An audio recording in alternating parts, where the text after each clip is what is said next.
Class 10th का ये terminology समझना थोड़ा आसान है। We see a variety of objects in the world. हम लोग अपने चारों तरफ बहुत तरह की चीजें देखते हैं, ठीक है, लेकिन जब हम अंधेरे में होते हैं तो हमें कुछ भी नहीं दिखाई देता है, या किसी को दिखता हो तो फिर उसको समझना चाहिए कि उसकी आंखें स्पेशल केस हैं। अंधेरे में किसी को नॉर्मली कुछ नहीं दिखता है, ठीक है। जैसे ही हम रूम में लाइट जलाते हैं तो फिर सारी चीजें हमें दिखने लग जाती हैं, लाजमी बात है। अच्छा, क्या ऐसा हो जाता है कि चीजें अचानक से दिखने लग गई, अचानक से, या जैसे आपने लाइट जलाई दिखने लग गई, क्या ऐसा हो गया कि चीजें दिखने लगी? हमें इस तरह सोचने की जरूरत है। अब देखिए, दिन में तो सनलाइट की वजह से हम सारी चीजें देख लेते हैं जब दिन होता है, ठीक है। अब इसका थोड़ा सा जानने की कोशिश करते हैं। An object reflects light that falls on it. जितनी भी चीजें हैं हमारे आस पास हैं या सामने हैं, वो ऑब्जेक्ट्स क्या करते हैं, जो उनके ऊपर लाइट पड़ती है उसको रिफ्लेक्ट करते हैं। जो लाइट उन पे गई उसको बाउंस बैक कह सकते हैं, या वापस कर देते हैं, रिफ्लेक्ट कर देते हैं, ठीक है। ये जो रिफ्लेक्टेड लाइट है, जब हमारी आंखों तक पहुंचती है उससे हम चीजों को देख पाते हैं, ठीक है। अब we are able to see through a transparent medium as light is transmitted through it। हाँ, एक बात और भी है, कोई भी ट्रांसपेरेंट चीज है आप उसके दूसरी तरफ भी देख पाते हैं जो चीजें रखी हुई हैं, ठीक है। कुछ there are number of common wonderful phenomena associated with light such as image formation by mirrors, ठीक है। अब अपने जिंदगी में गौर करिए तो एक से एक हैरान कर देने वाली चीजें आपको दिखाई देंगी, कि जैसे कि आप जब शीशे के सामने खड़े होते हैं, आईना के सामने खड़े होते हैं, मिरर के सामने खड़े होते हैं, तो आपको अपनी इमेज दिखाई देती है।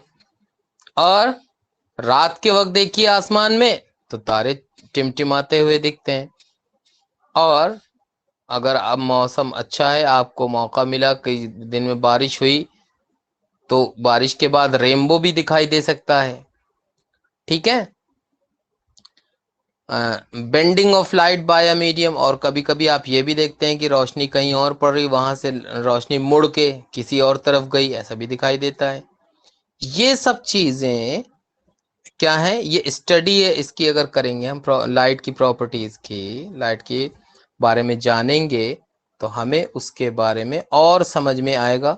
पहली चीज तो ये थी जो यहाँ सवाल पैदा हुआ था कि अंधेरे में हम क्यों नहीं देख पाते हैं और उजाले में हम क्यों देख पाते हैं। तो पहला सवाल ये बना था, कौन सी चीज ऐसी है जिसकी वजह से हम देख पाते हैं। तो उसका जवाब ये मिला कि जो चीजों के ऊपर लाइट पड़ के हमारी आंखों तक वापस आती है, रिफ्लेक्शन होता है लाइट का, उसकी वजह से हम चीजों को देख पाते हैं।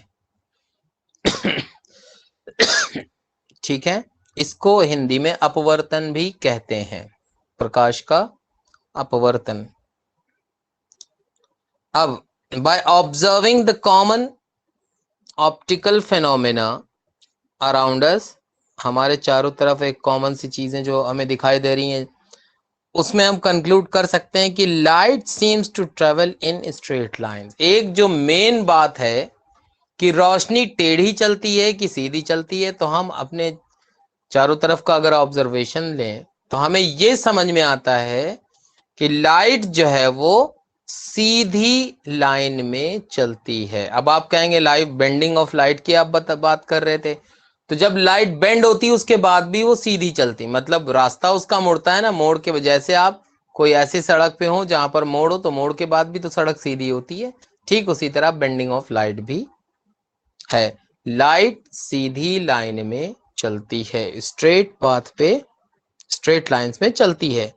The fact that a small source of light cast a sharp shadow of an opaque object points to this straight line path of light। अब देखिए, छोटी सी रोशनी कहीं से आ रही हो, उसके सामने कोई चीज रखी हो, तो उसका बड़ा सा शैडो या बड़ी परछाई जमीन पे बनेगी या सामने की तरफ बनती, ये इसी तरफ इशारा करती है कि लाइट ने उस सीधी सीधी लाइन में ट्रेवल किया, लाइट सीधी लाइन में चल के वहां तक गई। ठीक है, अब देखिए ओपेक ऑब्जेक्ट की शैडो, ओपेक अगर ट्रांसपेरेंट मीडियम है तो फिर तो शैडो नहीं बनेगी उसकी। ठीक है, अब देखिए यूजली इंडिकेटेड, और ये जो सीधी लाइन में चलना है लाइट का, इसको कहते हैं, हम अक्सर तौर पे कहते हैं कि रे ऑफ लाइट है ये। ठीक है, अब देखिए जरा कुछ इंटरेस्टिंग चीजें हैं इसके बारे में, ठीक है ना। More to know, if an opaque object on the path of light becomes very small, अगर ऐसा हो जाए कि जो ऑब्जेक्ट है जिसको, जैसे लाइट के कहीं पे आ रही है, किधर किधर की तरफ चल रही है, और बहुत छोटी चीज अगर उसके रास्ते में आ जाए, ठीक है, and not walk in a, अच्छा उसके बाद क्या होगा, एक मिनट रुकिए। Very small light has a tendency to bend around it. हाँ, अब कोई बहुत छोटा जर्रा टुकड़ा उसके रास्ते में आ गया लाइट के, तो क्या करती है लाइट, बेंड हो जाती है, उसके चारों तरफ घूम जाती है, फिर वो स्ट्रेट लाइन में नहीं चल पाती। अब इससे क्या होता है, ये an effect known as the diffraction, ठीक है, डिफ्रैक्शन ऑफ लाइट, ये जो मौका पड़ता है इसको बोलते हैं डिफ्रैक्शन। यानी जैसे कहीं बहुत ज्यादा लाइट, तेज रोशनी हो, उसके बीच में कोई छोटा सा जर्रा, कोई छोटी सी चीज आ जाए, तो लाइट उसके साइड से होकर के गुजरेगी। इस फेनोमेना को डिफ्रैक्शन बोलते हैं।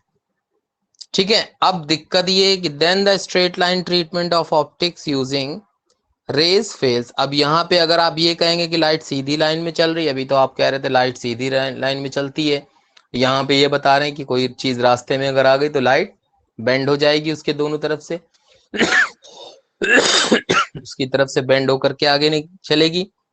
तो यहाँ पर तो ये स्ट्रेट लाइन थ्योरी जो है ऑप्टिक्स की, ये फेल हो जाती है, ये बात गलत साबित होती है। फिर इसका क्या जवाब है, इस चीज को जानने के लिए, टू एक्सप्लेन फेनोमेना, है ना, such as diffraction, light is thought of as a wave. लेकिन इस बात को आप जान लीजिए कि ये फेनोमेना जो डिफ्रैक्शन कहला रहा है, ये आपके लिए ये बताता है कि लाइट वेव की शक्ल में है, लाइट जो चल रही है वो वेव की शक्ल में, और उसकी फर्दर स्टडी हायर क्लासेस के लिए छोड़ दी गई है। Again at the beginning of the 20th century, अब 20वीं सदी की जब शुरुआत हुई, it became known that the theory of light often becomes, कि वेव थ्योरी जो लाइट की है वो बात को समझाने में काफी नहीं है। तो फिर light often behave somewhat like a stream of particles. तो फिर ये समझा गया कि रोशनी क्या है, प्रकाश क्या है, ये माना गया कि तूफान है, चीजों, छोटी छोटी चीजों का एकदम अंधड़ जैसा चलता है। ठीक है, बहरहाल वो हमारे कोर्स में अभी हिस्सा नहीं है, तो उसके ऊपर हम दिमाग भी क्यों लगाएं इतना। ठीक है, अब true nature of light, confusion about the true nature of quantum theory of light को फिर इमर्ज किया गया, जिसकी वजह को हम अगले क्लासेस में पढ़ेंगे। ठीक है, इस चैप्टर में हमें क्या स्टडी करना है, फिनोमेना ऑफ रिफ्लेक्शन, दूसरा है, एक तो हिंदी में समझ लिए प्रकाश का अपवर्तन, दूसरा है परावर्तन। ठीक है, और ये दोनों चीजें हम किस मेथड से सीखेंगे, कि लाइट स्ट्रेट लाइन में चलती है। एक बात जहन में बिठा लीजिए, अभी तक आपको इन्होंने थोड़ा सा आगे की चीज बताई, बुक में बताई गई है, आगे की चीज इसलिए बताई गई कि आगे आप जाकर कंफ्यूज ना हो। तो ये जान लीजिए कि अभी फिलहाल इस लेवल पे हमको ये जानना है कि दो फिनोमेना लाइट के होते हैं, प्रकाश के दो हिस्से हैं, परावर्तन और अपवर्तन, और दोनों इस पर बुनियाद है उनकी कि लाइट सीधी लाइन में चलती है।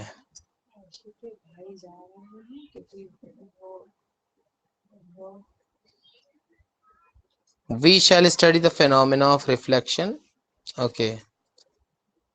अब यहां पर देखिए, these basic concepts will help us in study of some of कुछ, और अगर हम ये बात मान लें कि लाइट सीधी लाइन में चलती है तो हमारे लिए ये समझना आसान हो जाएगा कि लाइट में रिफ्रैक्शन और रिफ्लेक्शन दोनों कैसे होते हैं।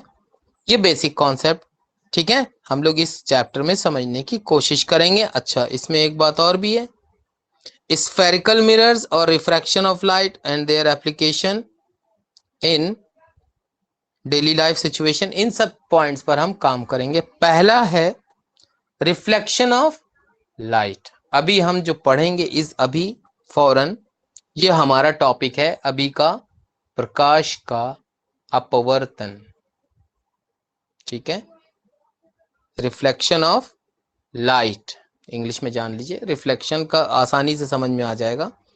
Reflection of light, highly polish surface हो, कोई भी चीज जो बेहद पॉलिश उसके ऊपर अच्छी तरह से की हो, जैसे आप देखते हैं आजकल मोबाइल से, मेरे खुद के मोबाइल में पीछे की तरफ जो उसकी बैक बॉडी में बहुत ही चमकदार है वो, ठीक इसी तरह बहुत सी चीजें बहुत चमकदार होती हैं उन पर, जैसे कि मिरर है, क्या होता है ज्यादातर लाइट को वो चमकदार और गैर चमकदार चीज में एक बेसिक फर्क है, जो भी चीज चमकदार ज्यादा दिखती है वो अपने ऊपर पड़ने वाली हर लाइट को क्या कर देती है, रिफ्लेक्ट कर देती है हमारी आंखों की तरफ या जो भी देख रहा है उसकी तरफ, और जो चीजें डल दिखाई देती हैं वो सारी की सारी रोशनी जो उन पे पड़ रही, उन पूरी रोशनी को वो रिफ्लेक्ट नहीं कर पाती, ठीक है।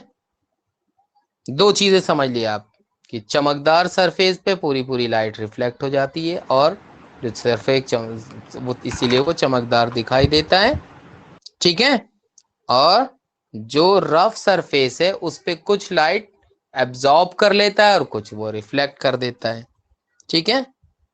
अब इसका सर अगला हिस्सा जी, सर लाइट बोलिए। तो एक ही तरीके की होती है, लेकिन जब लाइट ही हाँ से सब दिखता है तो हर चीज का कलर का अलग होता है। हाँ ठीक है, वो भी एक अच्छा फिनोमेना है, वो भी जानेंगे, ठीक है।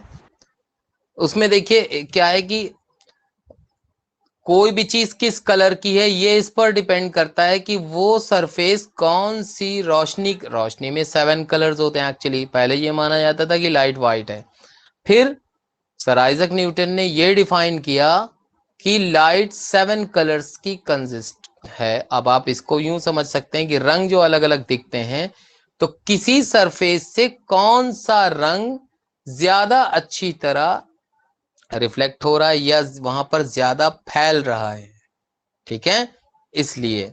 और हायर क्लास में हम इस बारे में और ज्यादा पढ़ेंगे, ठीक है, कि एग्जैक्टली पर्टिकुलर कलर क्या करता है। अभी हमारा जो एम है वो इस बात की तरफ है कि लाइट रिफ्लेक्ट कैसे हो रही है, मतलब वापस कैसे आती, ये बात हमें समझना है, ठीक है। अच्छा क्वेश्चन है, वो जानना भी चाहिए। अब चलिए, दो तीन लॉज हैं, दो लॉज हैं, उनको जरा समझ लें, दिमाग में ले आए। Angle of incidence is equal to the angle of reflection. आप समझिए किसी सरफेस पर जो रोशनी, आप जिस एंगल से रोशनी को मतलब देख रहे हैं उस चीज को, वो तब आपको वापस दिखाई देगी जब एंगल ऑफ इंसिडेंस और एंगल ऑफ रिफ्लेक्शन बराबर हो, तो आप पूरा साफ देख पाएंगे कि कौन सी चीज कैसी है। इंसिडेंट रे, अभी ये सब टर्मिनोलॉजी आप अच्छे से समझ लीजिए। पहला एंगल ऑफ इंसिडेंस क्या है, रोशनी के पड़ने पर किस एंगल, कितने डिग्री एंगल से वो किसी सरफेस पे रोशनी पड़ी थी। एंगल ऑफ रिफ्लेक्शन क्या है, कितने डिग्री एंगल पर वो लाइट बाउंस बैक हुई आपकी आंखों की तरफ, ठीक है।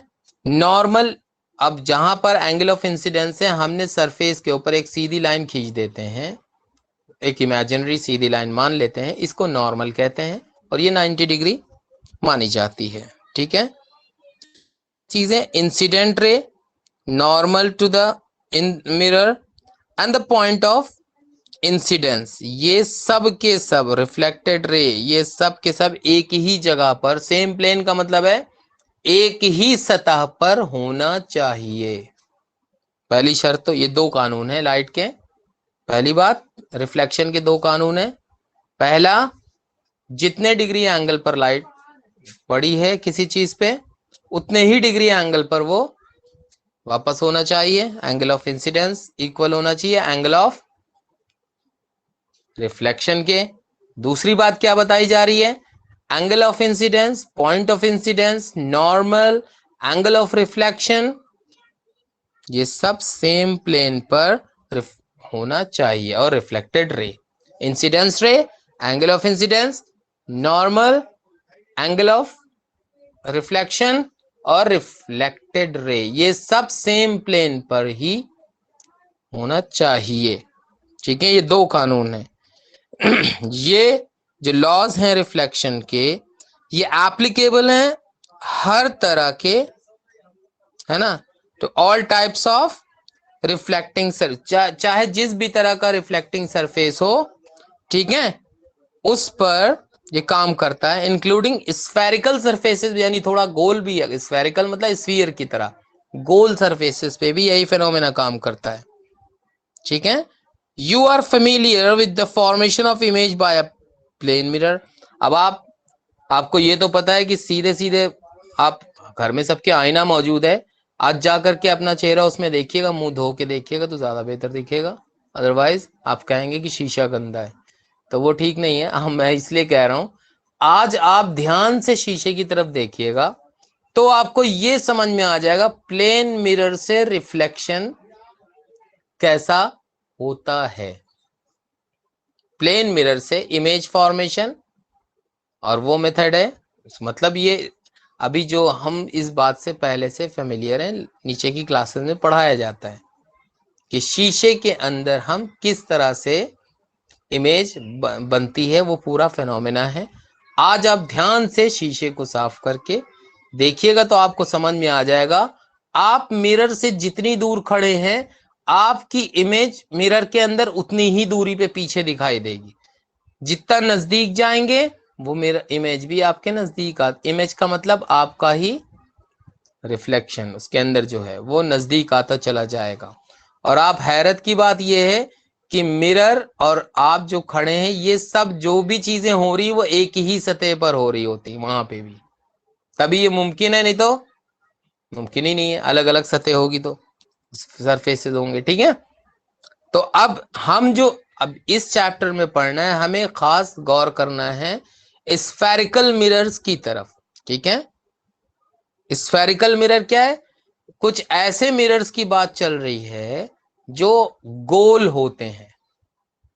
अभी तक हमने जानते हैं हमारे घर में शीशा गोल नहीं है, लेकिन सबको पता है इसका एग्जाम्पल कि कार में या बाइक में जो साइड व्यू मिरर होते हैं वो हल्के से टिल्ट होते हैं, गोल होते हैं। ठीक है, क्यों होते हैं गोल, वो सब इस चैप्टर में पढ़ा जाएगा। ठीक है, स्फेरिकल मिरर पे हम काम करेंगे। ठीक है,